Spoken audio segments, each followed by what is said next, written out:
Hello दोस्तों, स्वागत है आपका अभिषेक पाठशाला के इस नए वीडियो में, जहां पर आज हम पढ़ने वाले हैं लेक्चर नंबर 3 जो कि लेसन नंबर 4 से है फिजिक्स में। वहां पर आज हम पढ़ने वाले हैं धारावाही वृत्ताकार कुंडली के अक्ष पर चुंबकीय क्षेत्र का व्यंजक कैसे निकाला जाता है। किस पर? धारावाही वृत्ताकार कुंडली के अक्ष पर चुंबकीय क्षेत्र का व्यंजक कैसे एक आसान तरीके से निकाला जाता है, इस बात को आज हम जानने वाले हैं। दोस्तों, जैसा कि आप जानते हैं कि मैं अभिषेक और आप देख रहे हैं अपना यूट्यूब चैनल अभिषेक पाठशाला। जैसा कि आप जानते हैं कि आप इस चैनल पर पढ़ते हैं इंटरमीडिएट की मैथ और फिजिक्स की क्लास को बिल्कुल ही सरल और यूनिक तरीके से।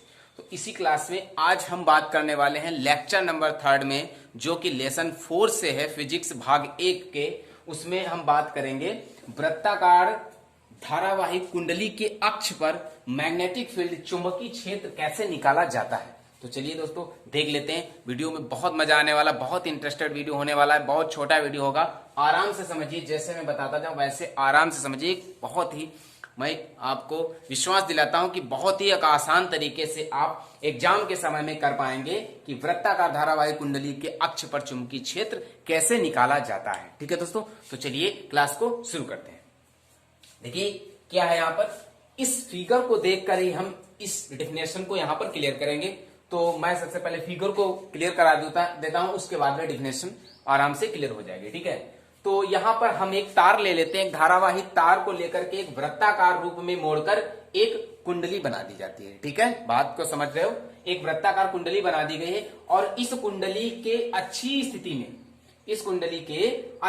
स्थिति में O से X दूरी पर एक बिंदु P ले लिया गया है, जिस पर चुंबकीय क्षेत्र की गणना करनी है। ठीक है, बात समझ में आई?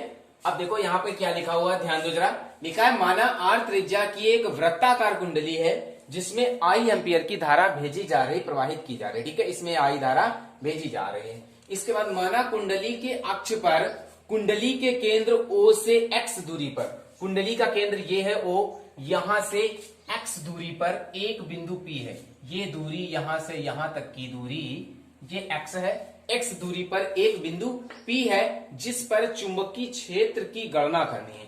इस बिंदु P पर क्या ज्ञात करना है? चुंबकीय क्षेत्र का व्यंजक, चुंबकीय क्षेत्र की गणना करनी है। इसके बाद में लिखा है माना कुंडली अनेक छोटे छोटे अवयवों से मिलकर बनी है। मान लीजिए कि ये कुंडली एक अनेक छोटे छोटे अवयवों से मिलकर बनी हुई है ऐसे, जिसमें से, ठीक है, प्रत्येक अवयव की लंबाई dl है। मान लीजिए dl l लंबाई की एक लंबाई l लंबाई का एक तार है, जिसे मोड़ करके एक वृत्ताकार रूप में कुंडली बना दी गई है। और इसके प्रत्येक छोटे पार्ट, यानी प्रत्येक जो जिन अवयवों से मिलकर एक कुंडली बनी हुई है, उसके प्रत्येक पार्ट की लंबाई को यहाँ पर dl मान लिया गया है। ठीक है, कुंडली का तल कागज के तल के लंबवत है। जिस प्रकार कागज का तल एक 90 अंश के कोण पर रखा होता है, उसी प्रकार कुंडली का तल भी कागज तल के लंबवत है। और बिंदु P से, यानी यहां से A तक की दूरी, बिंदु P से यहां तक A तक की दूरी A मान ली गई है। ठीक है, बिंदु P से यहां तक की दूरी, ये A बिंदु है, ये P है, यहां तक की दूरी ये A मान ली गई है। बिंदु P से O तक की दूरी को X मान लिया गया है। और ये जो कुंडली है इसकी त्रिज्या R है। ठीक है, R त्रिज्या की कुंडली है जिसमें I एम्पियर की धारा प्रवाहित की जा रही। अब देखो, आपको ज्ञात करना है इसकी अच्छी स्थिति में बिंदु P पर चुंबकीय क्षेत्र। तो बिंदु P पर चुंबकीय क्षेत्र के जो घटक होंगे वो यहाँ पर दो भागों में घटक होंगे। हमने आपको पिछले लेक्चर में बताया भी है। चलिए यहाँ पे फिर से देख लेते हैं। यदि मान लीजिए कोई भी एक अवयव है, जैसे R है, ये थीटा अंश के कोण पर झुका हुआ है, और यदि इनके घटकों की बात करें तो यहाँ पर इसके दो घटक निकल कर आते हैं जो थीटा के अनुदिश बनता है। जो घटक थीटा के अनुदिश बनता है वो कहलाता है और कॉस थीटा, यानी कॉस थीटा के पदों में लिया जाता है। और जो थीटा के लंबवत बनता है वो कहलाता है और साइन थीटा। तो इसलिए इस थीटा के अनुदिश जो बनेगा, यानी M1 दिशा में जो बनेगा वो कहलाएगा dB cos थीटा, क्योंकि यहां पर हम B के अनुदिश निकाल रहे हैं। यहां पर चुंबकीय क्षेत्र B के अनुदिश ये जो घटक होंगे, चुंबकीय क्षेत्र को लिखते हैं B से, तो B के अनुदिश जो घटक होंगे वो यहाँ क्षैतिज घटक होगा dB cos थीटा और ऊर्ध्वाधर घटक होगा dB sin थीटा। ठीक है, बात समझ में आई? चलिए अब आगे क्या करते हैं। बिंदु P से A तक की दूरी A है। तब बायो सावर्ट के नियम से, देखिए बायो सावर्ट का नियम क्या होता है, B बराबर होता है μ0/4π I dl sin theta upon r square. ये होता है बायो सावर्ट का रूल्स, नियम, ठीक है। ये होगा चुंबकीय क्षेत्र, इसे हम एक अल्प मान लेते हैं, डीवी चुंबकीय क्षेत्र ये हो सकता है कितना, I delta l sine theta upon और स्क्वायर म्यू 0.4 पाई, ठीक है। ये बायो सावर्ट का नियम होता है। अब हम यहां पर बात कर लेते हैं साइन थीटा की।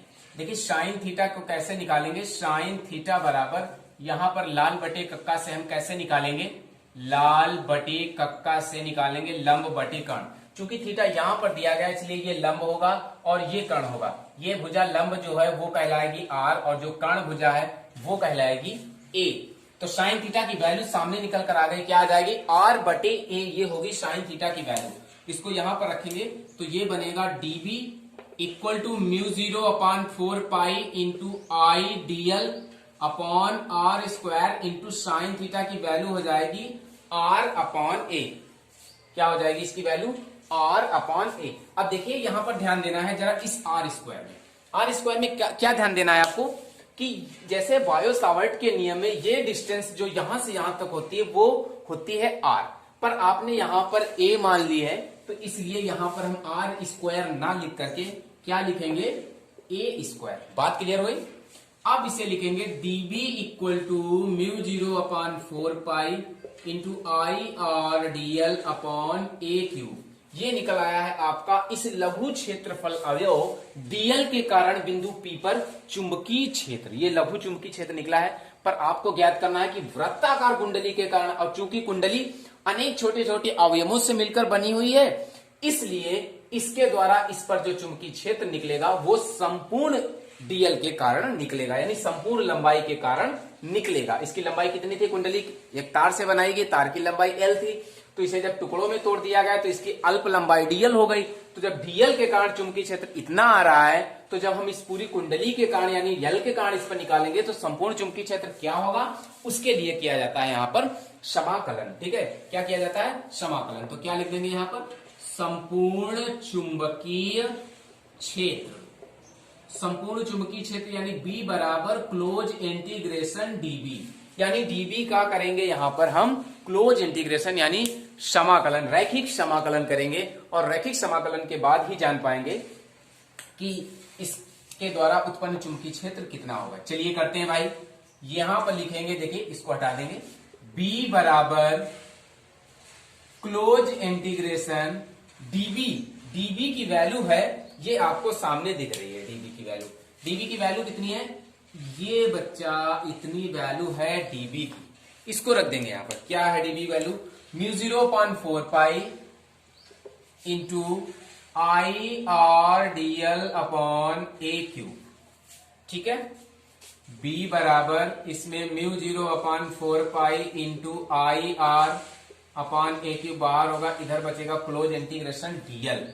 इसे लिखेंगे B बराबर mu 0/4 pi into I are upon a cube. इसका समाकलन होगा L। क्यों, क्योंकि यहां पर ये यूज हो रही है प्योर मैथमेटिक्स। यदि आप ध्यान दें, यदि आप मैथमेटिक्स के स्टूडेंट से तो डीएल का समाकलन L करने में कोई प्रॉब्लम नहीं होगी, और यदि आप बायो के स्टूडेंट से तो आपको यहां पर समझना होगा कि डीएल का समाकलन धारावाही वृत्ताकार कुंडली के चुंबकीय क्षेत्र L माना जाएगा, ठीक है, L ही होता है। अब L ये क्या है, ध्यान दो जरा, L क्या है, इस कुंडली की लंबाई है, यानी कुंडली L लंबाई का तार लिया गया था, उसे कुंडली बनाई गई थी। अब ये तो अभी तक तो ये लंबाई का तार था, जब ये कुंडली बना दी गई तो ये L जो है ये इसका कहलाएगा, क्या कहलाएगा, परिधि कहलाएगी इसकी। ये जो L है ये इसका क्या कहलाएगा, परिधि कहलाएगी। अर्थात यहां पर L की वैल्यू कितनी होगी, L की वैल्यू होगी 2 पाई r, क्योंकि L अभी तक तार था, जब इसे मोड़ करके एक वृत्ताकार कुंडली बना दी गई है तो ये अब L इसकी परिधि बन जाएगी। अर्थात इस L की वैल्यू को हम लिखेंगे 2 पाई r त्रिज्या का है ये, इसलिए इसकी परिधि क्या हो जाएगी, 2 पाई r। तो इसे हम लिख सकते हैं B बराबर mu 0/4 pi into I are upon a cube into 2 pi r। पाई से पाई कैंसिल हो जाएगा, 2 से इसको डिवाइड कर देंगे, 2 बार बचेगा, ये बनेगा म्यू 0/2। बात क्लियर हुई, इंटू आई आर और आर की गुणा r square upon a cube, ठीक है। क्या बचेगा, r square upon a cube. अब हम यहां पर बात कर लेते हैं ए की। ए क्या है, ये ए है आपका कि लघु क्षेत्रफल अवयव डीए के बिंदु ए से बिंदु P तक की दूरी जो है वो है यहां पर a। तो a की वैल्यू को हम निकालेंगे, चूंकि कुंडली का अक्ष ये है, अच्छी स्थिति ये है, तो यहां तक से यहां तक की दूरी, इसको कैसे निकालेंगे? इसके लिए आपको यूज करना पड़ेगा, क्या यूज करना पड़ेगा? पाइथागोरस प्रमेय यूज करनी पड़ेगी। यानी फॉर्मूला लगाएंगे कर्ण स्क्वायर बराबर लंब स्क्वायर प्लस आधार स्क्वायर। तो देखिए कर्ण आपका ये है ए स्क्वायर इक्वल टू लंब क्या होगा? लंब हो जाएगा आर स्क्वायर और प्लस आधार कितना हो जाएगा आपका? आधार हो जाएगा एक्स का स्क्वायर। तो ए की वैल्यू कैसे निकलेगी? ए बराबर under root r x square plus r square. A की वैल्यू क्या निकल कर आई सामने? ए की वैल्यू निकल कर आई है under root r square plus x square. तो इसको यहां पर हम रख देंगे, जरा ध्यान देते हैं। b बराबर mu 0 upon 4 pi mu 0 upon 2 into I r square upon a की वैल्यू होगी root x square plus r square और इसकी होल पावर 3। तो हम इसे लिख सकते हैं b बराबर mu 0 upon 2 into I r square upon x square plus r square की पावर 1/2 ये है, और इसमें 3 ऑलरेडी जुड़ा हुआ है, तो इसकी पावर हो जाएगी 3/2। देखिए रूट में जो दिया गया है इसे हम 1/2 लिख सकते हैं।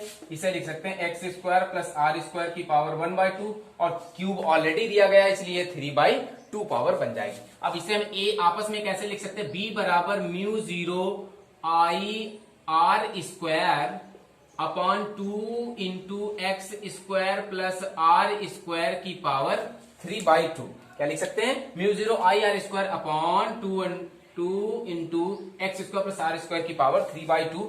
ये होगा आपका वृत्ताकार धारावाही कुंडली के अक्ष पर चुंबकीय क्षेत्र का क्लियर व्यंजक।